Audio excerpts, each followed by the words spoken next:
Hi, welcome to my channel. ಇವತ್ತು ನಾನು cheesy ಆಲೂ cutlet ಹೆಂಗೆ ಮಾಡೋದು ಅಂತ ಹೇಳ್ಕೊಡ್ತೀನಿ. ಇಲ್ಲಿ ಬೇಯಿಸಿ ಸ್ಮ್ಯಾಶ್ ಮಾಡಿರೋವಂಥ ಆಲೂಗಡ್ಡೆ ಇದೆ. ಇದು ಅದಕ್ಕೆ ರುಚಿಗೆ ತಕ್ಕಷ್ಟು ಉಪ್ಪು ಹಾಕ್ತಾಯಿದ್ದೀನಿ.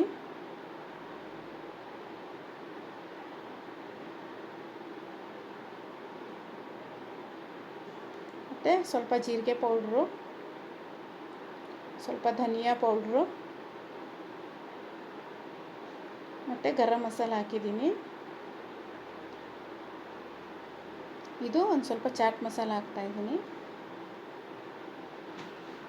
ಅಚ್ಚ ಖಾರದ ಪುಡಿ ಮತ್ತು ಚಿಲ್ಲಿ ಫ್ಲೇಕ್ಸ್ ಹಾಕ್ತಾಯಿದ್ದೀನಿ.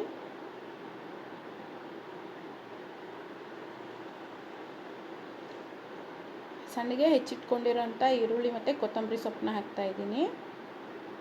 ಹಾಕ್ಬಿಟ್ಟು ಚೆನ್ನಾಗಿ ಕಲಿಸ್ಬೇಕು. ಜಿಂಜರ್ ಗಾರ್ಲಿಕ್ ಪೇಸ್ಟ್ ಹಾಕ್ತಾಯಿದ್ದೀನಿ.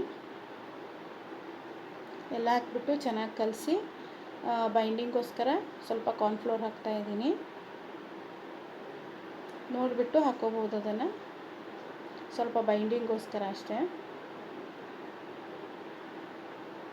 ಚೆನ್ನಾಗಿ ಕಲಿಸ್ಬೇಕೆಲ್ಲ. ಬೇಕು ಅಂದರೆ ಕ್ಯಾರೆಟ್ ತುರಿದು ಹಾಕ್ಕೋಬೋದು ಮತ್ತು ಬೀಟ್ರೂಟ್ ತುರಿದು ಹಾಕ್ಕೋಬೋದು. ನೋಡಿ, ಅದನ್ನು ಈ ಥರ ಮಾಡಿಬಿಟ್ಟು ಒಳಗಡೆ ಚೀಸ್ ಇಟ್ಟು ಉಂಡೆ ಥರ ಮಾಡಬೇಕು. ನಾನು ಚೀಸ್ ಸ್ಲೈಸ್ ಇತ್ತು ಮನೆಯಲ್ಲಿ, ಅದಕ್ಕೋಸ್ಕರ ಅದನ್ನೇ ಹಾಕಿ ಮಾಡ್ತಾಯಿದ್ದೀನಿ. ಕ್ಯೂಬ್ ಇದ್ದರೆ ತುರಿದ್ಬಿಟ್ಟು ಹಾಕ್ಕೋಬೋದು.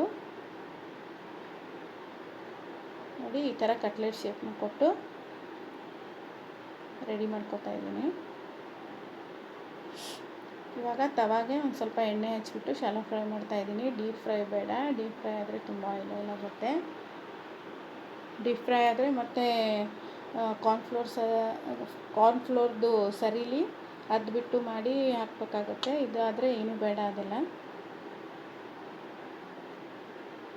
ತವ ಮೇಲೆ ಅಥವಾ ಪ್ಯಾನಲ್ಲಿ ಎಣ್ಣೆ ಹಾಕ್ಬಿಟ್ಟು ಬೇಯಿಸ್ಕೋಬೇಕು. ನಿಮಗೆ ನನ್ನ ವಿಡಿಯೋ ಇಷ್ಟ ಆದಲ್ಲಿ ಲೈಕ್ ಮಾಡಿ, ಕಮೆಂಟ್ ಮಾಡಿ ಹಾಗೂ ಸಬ್ಸ್ಕ್ರೈಬ್ ಮಾಡೋದನ್ನು ಮರಿಬೇಡಿ. ತುಂಬ ಟೇಸ್ಟಿಯಾಗಿರುತ್ತೆ ಮತ್ತು ತುಂಬ ಚೆನ್ನಾಗಿ ಸಾಫ್ಟಾಗಿ ಬರುತ್ತೆ. ನಿಮಗೆ ಯಾವ ವೆಜಿಟೇಬಲ್ ಬೇಕೋ ಆ ವೆಜಿಟೇಬಲ್ನ ಬೇಯಿಸ್ಬಿಟ್ಟು ಹಾಕ್ಕೋಬೋದು, ಇನ್ನೂ ಟೇಸ್ಟಿಯಾಗಿರುತ್ತೆ. ಚೆನ್ನಾಗಿ ಗೋಲ್ಡನ್ ಬ್ರೌನ್ ಆಗೋ ತನಕ ಎರಡೂ ಸೈಡು ಬೇಯಿಸ್ಕೋಬೇಕು, ಎಣ್ಣೆ ಹಚ್ಚಿ. ಮಕ್ಕಳು ತುಂಬ ಇಷ್ಟಪಟ್ಟು ತಿಂತಾರೆ ಇದನ್ನು, ತುಂಬ ಚೆನ್ನಾಗಿರುತ್ತೆ.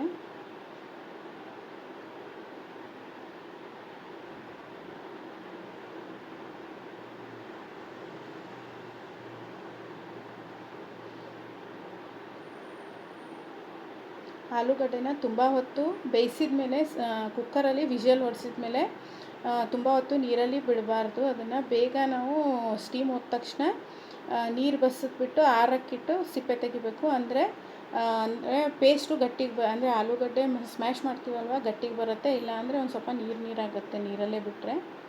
ನೋಡಿ, ಕಟ್ಲೆಟ್ ರೆಡಿ ಇದೆ. ಚೆನ್ನಾಗಿ ಗೋಲ್ಡನ್ ಬ್ರೌನ್ ಆಗಬೇಕು ಕಲರು. ತುಂಬ ಟೇಸ್ಟಿಯಾಗಿ ಬಂದಿದೆ. ನೀವು ಒಂದು ಸತಿ ಟ್ರೈ ಮಾಡಿ. Thanks for watching my video.